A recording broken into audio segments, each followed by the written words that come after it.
My favorite thing about teaching at Columbia College is the students.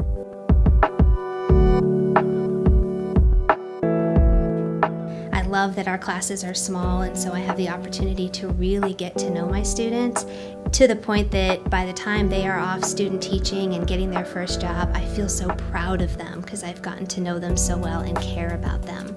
One of the things that we really pride ourselves on at Columbia College is getting our students out into the schools, not only early, starting in their freshman year, but also often. Our students spend more than 100 hours out there in the schools, in classrooms, working with teachers and students, so that by the time they are ready to be a student teacher, and certainly by the time they're ready to be a full-time teacher, they are very comfortable being in the school, being in the classroom.